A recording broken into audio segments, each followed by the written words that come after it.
Masters నమస్కారం. Savitri consciousness, Aravinda consciousness,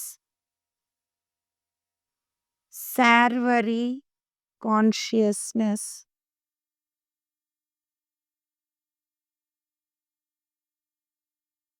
ring in Purna Prana supply adjustment.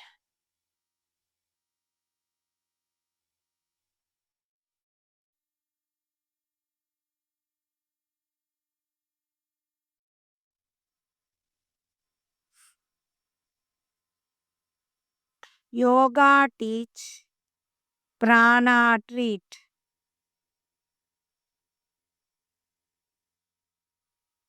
Let us meditate on the most auspicious form of Savitri, on the light of the Supreme, which shall illumine us with the truth.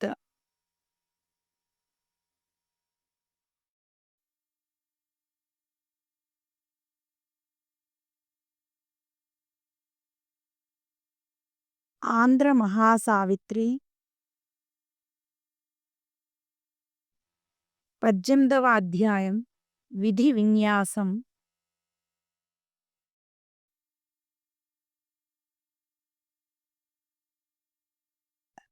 రాణి వివేకవతి విధి విన్యాసం గురించి మహర్షిని ప్రశ్నించింది. మనిషికి బాధలు ఎందుకు వస్తాయి? భగవంతుని లోపమా? ఏదైనా ప్రతిఘటన వలన? మనిషి చేసే తప్పుల వలన? మహర్షి మానవ నైజం గురించి, విధిని గురించి వివరించాడు. మనిషి అజ్ఞానంలో ఉన్నంత కాలం ఆత్మజ్ఞానం కలగదు. అజ్ఞానం వల్లనే మనిషికి కష్టాలు కలుగుతుంటాయి. ప్రతి మనిషిలోనూ దివ్యాంశ ఉంటుంది. భగవంతుడు తన కార్యాలకు కొందరినే ఎన్నిక చేస్తాడు. రాణి మనస్సు గ్రహించిన మహర్షి ఆమెను ఊరడించాడు. విధి నిర్ణయాన్ని మార్చడానికి ప్రయత్నించవద్దు.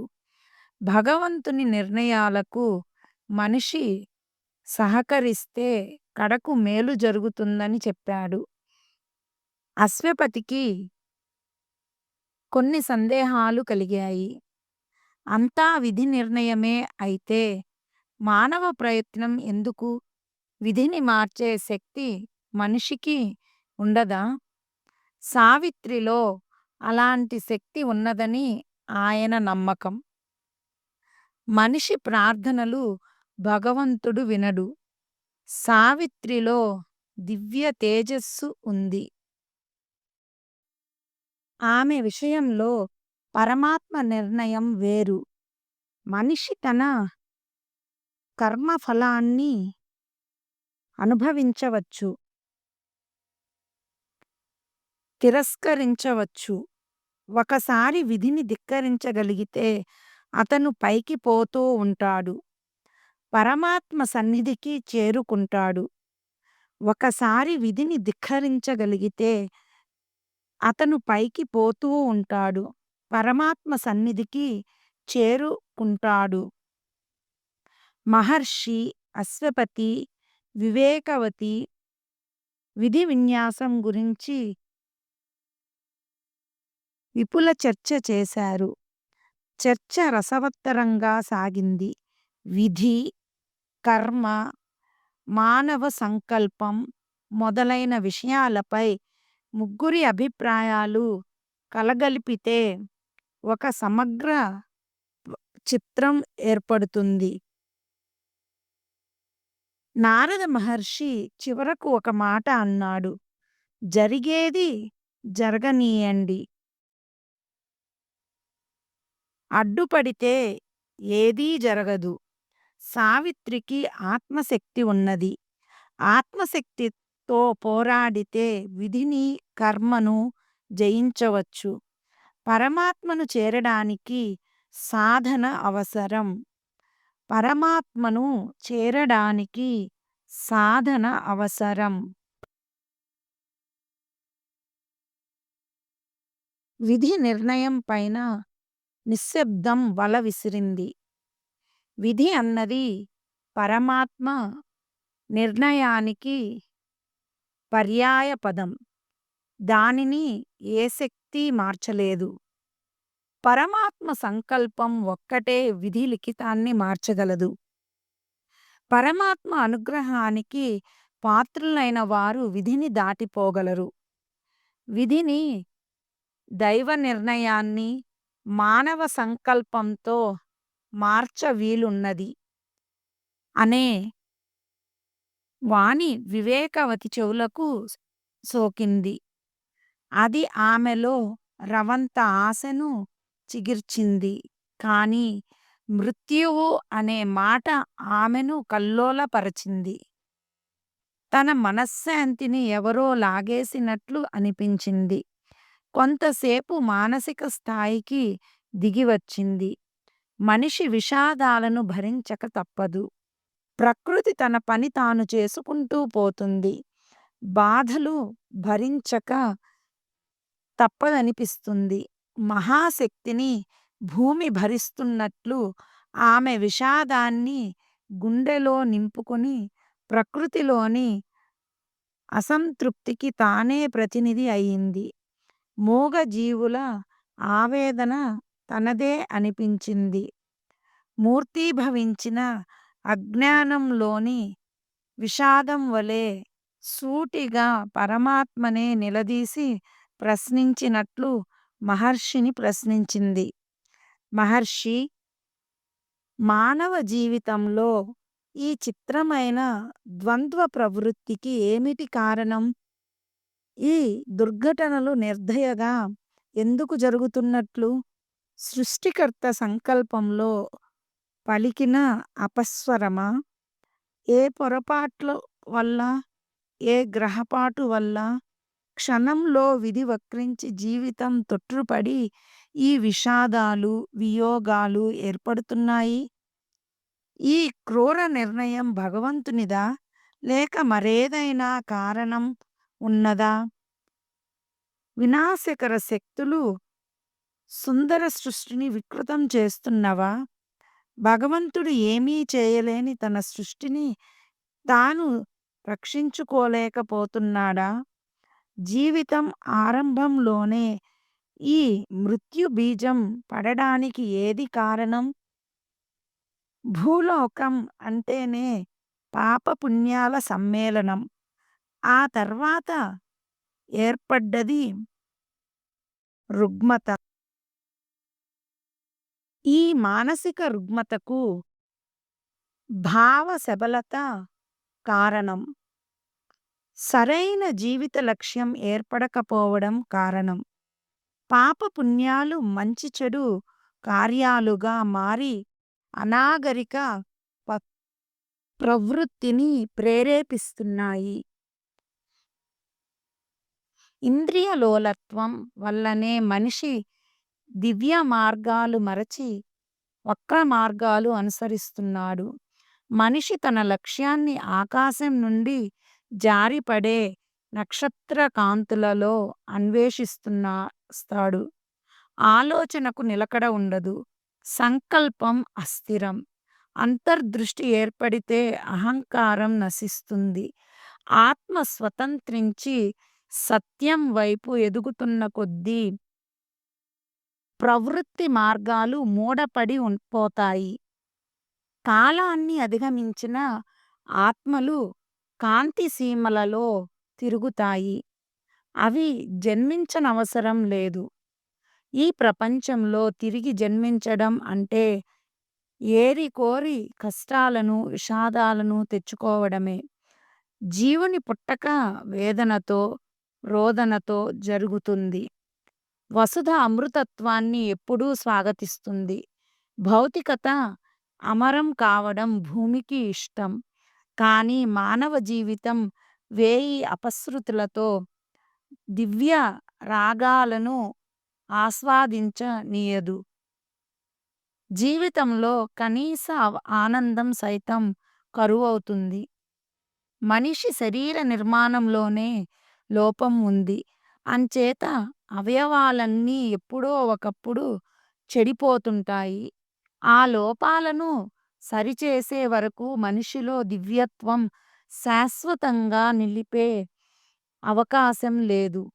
మానవ ప్రవృత్తి రాక్షస నైజానికి స్వాగతం చెబుతుంది. ప్రమాదాలను ఆహ్వానిస్తుంది. వేదనలు, రోదనలు తప్పించుకొని వీలులేని విధంగా రక్తంలో కలిసిపోయి ఉంటాయి. కాలానికి, కర్మకు, విధికి మనిషి రుణపడుతున్నాడు. క్రమంగా మృత్యువును చేరుతున్నాడు. ఈ కష్టాలు మనిషి అనుభవించిన సుఖాలకు చెల్లించే పరిహారం.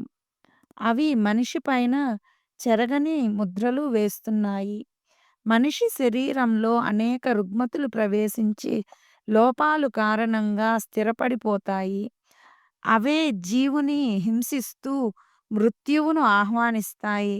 అవి కుత్సితాలుగా మనస్సు లోపల దాగి చీకటిలో అజ్ఞానం తినిబలిసి అవకాశం వచ్చినప్పుడు బయటకు దూకుతాయి. ప్రమాదాల రూపంలో ముంచుకొస్తాయి. అవి రోగాలనే మహాదుర్గాలు నిర్మించుకుని మనిషి శక్తియుక్తుల్ని హరించి అకస్మాత్తుగా చంపుతాయి. మనిషి మనస్సే మారణాయుధాల్ని తయారు చేస్తుంది. మంచిని శత్రువుగా భావించడం మనస్సు చేసే మొదటి తప్పు. మంచిని శత్రువుగా భావించడం మనస్సు చేసే మొదటి తప్పు. కలుగుల నుండి వెలువడే ఎలుకల వలె అవి బయటపడి దివ్య వీణాతంత్రుల్ని కొరికివేస్తాయి. ఆ పైన దివ్య వీణ పలకదు. దివ్యవాణి వినిపించదు. బ్రతుకంతా అపస్వరాలే. అన్ని ద్వారాలు మూతపడిన కోటలో మనిషి బ్రతుకుతుంటాడు. అజ్ఞానం అనే గాఢ నిద్ర నుండి లేవడు. కలలు కంటూ పలవరిస్తుంటాడు. ప్రేమ రాహిత్యం వల్ల మనిషి జీవితం నిస్సారమవుతుంది. విలువలేనిదవుతుంది. చీకటిలో గుప్త నిధిని అన్వేషించినట్లు నిరాయుధుడైన యోధుడు బీరాలు పలికినట్లు పరిజ్ఞానం లేని కార్మికుడు పరిశోధనకు పూనుకున్నట్లు అజ్ఞాని అయినవాడు న్యాయమూర్తి అయినట్లు మన జీవన యాత్ర మూతపడిన స్వర్గాల దగ్గర ఆగిపోతుంది. మన ఔన్నత్యం, ఆడంబరం, అహంకారం వల్ల బూడిద పాలైన అమృతం వలె నిరుపయోగమవుతుంది. మనిషికి ప్రకృతి ప్రసాదించిన వరాలన్నీ కడకు శాపాలుగా పరిణమిస్తాయి. అన్ని మార్గాలలో అపజయాలు, ప్రాతికూల్యం తప్పవు. మనిషి ఆలోచనల్లో ఎప్పుడూ దోషాలు దొర్లుతుంటాయి. ఎదలోపల సత్యం కదలాడినా పైన అసత్యపు పొరలు. సుందర సుమాలలో విషం దాగి ఉంటుంది. ఆ విషం సోకి ఆత్మ ఎర్రగబారుతుంది. సద్గుణం అన్నది భావదాస్యం. అది మానసిక కారాగారం. అడుగడుగునా మనిషిని వలలో బంధించ చూస్తుంది. వివేకానికి, ఆత్మకు అందనంత దూరాన చీకటి గుహలో మనిషిని కర్మలు బంధిస్తాయి. అజ్ఞానపు చీకటిలో ఏమీ పాలుపోదు. బయటపడే అవకాశం ఉన్నా ప్రయత్నించడు. గత జన్మలలో చేసిన పాపాలు ఈ జన్మలో శాపాలుగా మారతాయి. నేటి దుష్కర్మలే వచ్చే జన్మకు కర్మశేషాలు. మనిషి అనేక జన్మలుగా తప్పులు చేస్తూ విష సంస్కృతిని పోగు చేసుకుంటాడు. అవే పాపాలుగా, శాపాలుగా చుట్టుకుంటాయి. గత జన్మ పాపం చ చాలనట్లు మనిషి ఈ జన్మలోనూ స్వ జీవన క్షేత్రంలో నాగటి చాళ్లలో కష్టాల బీజాలు నాటుకుంటాడు. అవే బాధలు, పంటలు పండిస్తాయి. స్వయం కృత దుశ్చర్య మనిషిని కట్టి కుదుముతాయి. మనిషి తానుగానే నరకంలోకి నడిచిపోతాడు. మనిషి తనకు తానే ప్రబల శత్రువు. అతని అజ్ఞానమే అతని పతనానికి కారణం. తన వారికి అపకారం చేయడానికి భూమిని శోధిస్తాడు. ప్రకృతిని పరిశోధిస్తాడు. స్వసుఖాన్ని, పరుల ఆనందాన్ని నాశనం చేయడమే సంస్కారంగా భావిస్తాడు. కాలం గడిచినా, చరిత్ర తెలిసినా ఏమీ నేర్చుకోడు.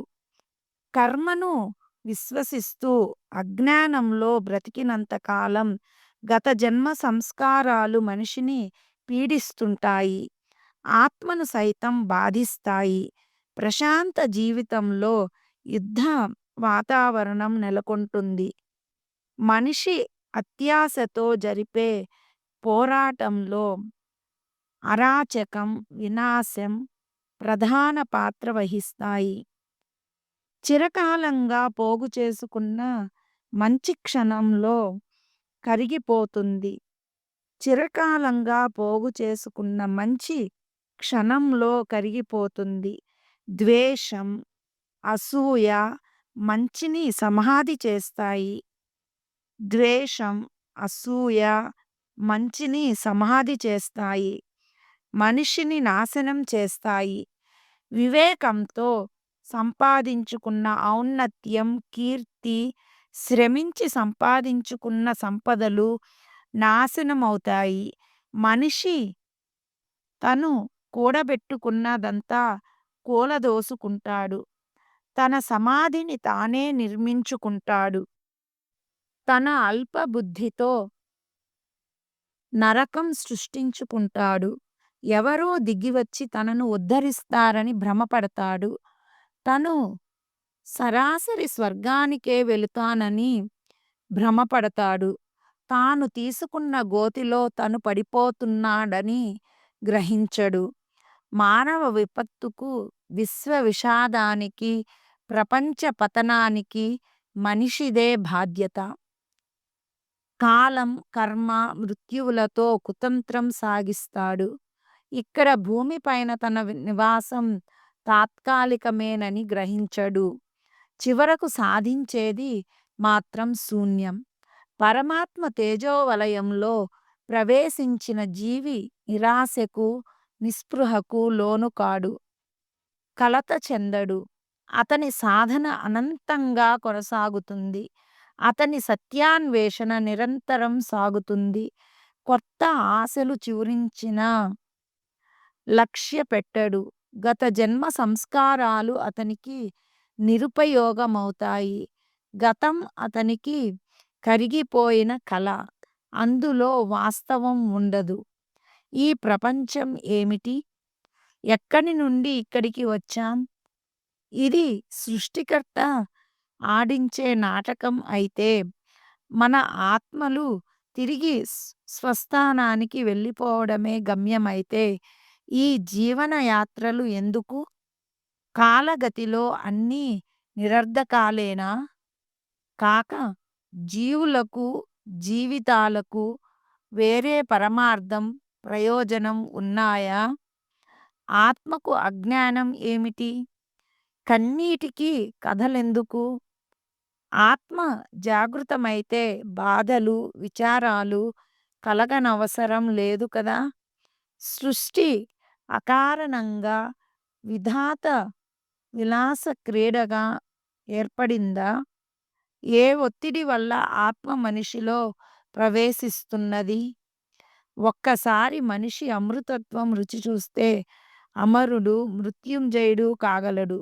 కానీ నిరుపయోగమైన ఆలోచనలతో అమృతత్వానికి దూరంగా పోతాడు.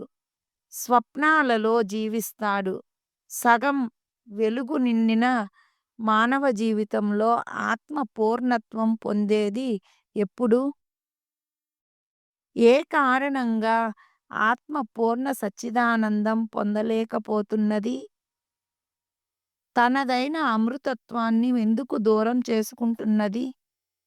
జీవించడం అనే వాంఛ ఆత్మకు ఎందుకు కలిగినట్లు? ఈ విషాదమయ సుందర ప్రపంచంలోకి ఎందుకు దిగివచ్చింది? మానవ శరీరంలో ఉంటూ ఆనందాలు, ప్రేమలు, విషాదాలు ఎందుకు అనుభవిస్తున్నట్లు?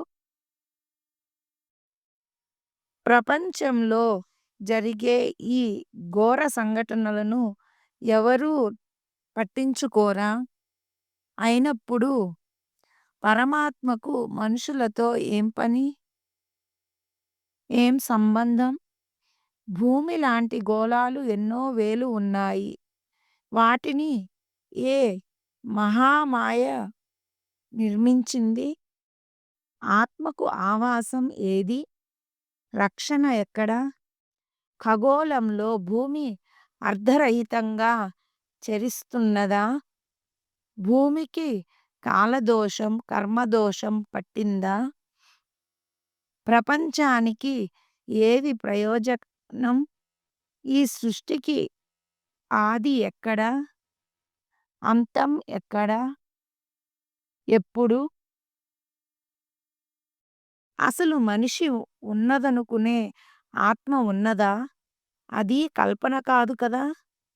సమాధ్యవస్థలో మనం అనుభూతించే పరమాత్మ యథార్థమా? లేక అది మానసిక కల్పనా? నారద మహర్షికి మానవ నైజానికి సంబంధించిన సంకేతాలు అందాయి. ఆయన భృకుటి ప్రకాశించింది. ఫాలనేత్రంతో దృశ్యాలు తిలకించాడు. పరలోక జ్ఞాన భాండాగారం తలుపులు తెరిచినట్లయింది. భాష అవసరం లేని భావజాలాన్ని అందుకున్నాడు. ఆయన ముఖ వర్చస్సుకు కాంతి వెలవెలపోయింది. మార్మిక రచనలు బయటకొచ్చాయి. దివ్య ప్రణాళికలు కళ్ళలో మెదిలాయి. అసంపూర్ణంగా ఉన్న విషయాలు సైతం సంపూర్ణంగా కనిపించసాగాయి. అప్పుడు అన్నాడు, అమ్మా, తల్లీ, చీకటి పడినంత మాత్రాన సూర్యుడు లేడనగలవా?